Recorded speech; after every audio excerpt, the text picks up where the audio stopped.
On a scale of 1 to 10, how much do you love coming to Costco with your wife? Oh, God. 0. How much do you love coming to Costco with your wife? It's not a flex, guys. 0. This is the perfect example of why relationships are going to shit. Because we all grew up looking at this type of behavior as, a funny joke and not actually as what it is. This is passive-aggressive compliance. Patriarchy has men in a toxic cycle, right? They don't want to engage in domestic labor, either because they think it's beneath them or because they deemed it unnecessary, whatever it is. But they also know that not helping at all would make them morally suspect, let's say. And of course, they don't want to have a fight with their spouse, so they often feel a conflict they can't properly verbalize. The very uncomfortable feeling that they're trapped between two identity threats, essentially, being seen as lazy or being seen as emasculated. More often than not, most men tend to solve this inner conflict by technically cooperating, but in truth, they're emotionally protesting. That's why, if they're helping, that help usually comes with visible annoyance, right? Like jokes more or less full of contempt. Psychologically, it fixes both threats, this type of attitude. On one side, you solve the threat of being seen as lazy, because look, you actually took your wife to Costco, right? You're there, you're pushing the cart.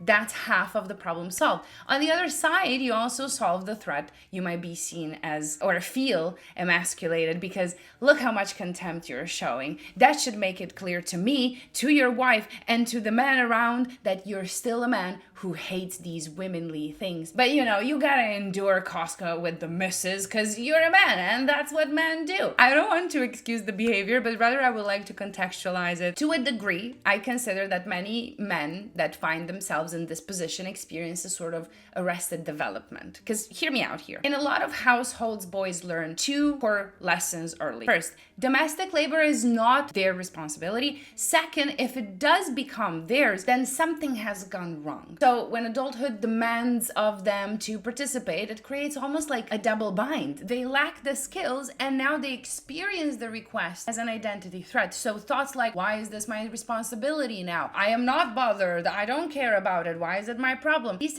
types of thoughts start forming automatically, which makes the individual feel like they have now an obligation. Ergo, the protest behavior. The healthy thing to say as a man that for whatever reason doesn't want to go to Costco is, I would prefer not to go to Costco unless really necessary, but while you're gone, I'll clean the place, or I'll cook, or I'll wash the dishes, whatever. That's why many put themselves in this reactive mode where they wait for instructions or lists rather than take ownership, or they wait for requests instead of simply having initiative. But what isn't yet fully understood, it seems, is that this is not